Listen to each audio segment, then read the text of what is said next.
In today's video, I'm going to teach you how to disable Elementor Lightbox.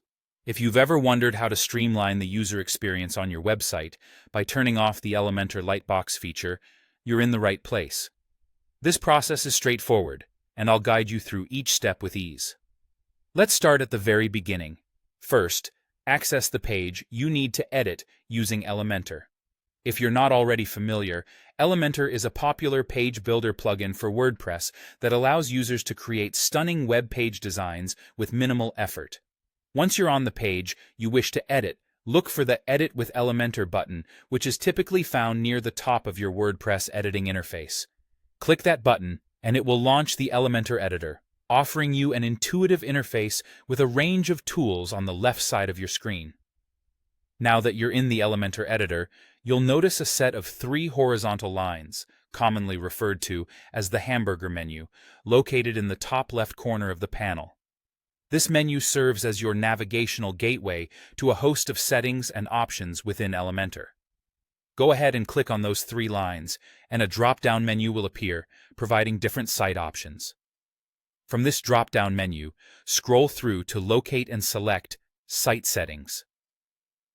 Within the site settings, you'll find several different configuration options to optimize your site's performance and appearance.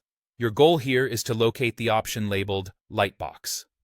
The Lightbox feature is essentially a tool designed to enhance the way images and media are viewed on your website, opening them in a centered and maximized format that overlays the rest of the page. To disable the Lightbox globally, look for the toggle switch next to Image Lightbox.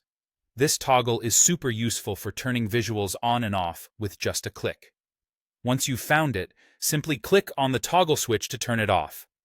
This action will disable the Lightbox feature globally across your site, ensuring that images and media files will no longer pop up in that overlay format when clicked. After you've made this change, it's crucial to ensure that your adjustments are saved so they take effect on your web page. Scroll down to the bottom of the Settings menu and you'll see the Save Changes button. Give it a click and all your hard work will be locked in. There you have it. A quick, simple way to disable the Elementor Lightbox on your website. This adjustment can significantly improve load times and enhance user interactions depending on how your site is structured. Thanks for joining me in this tutorial. If you found this video helpful, be sure to like and subscribe for more Elementor tips and tutorials.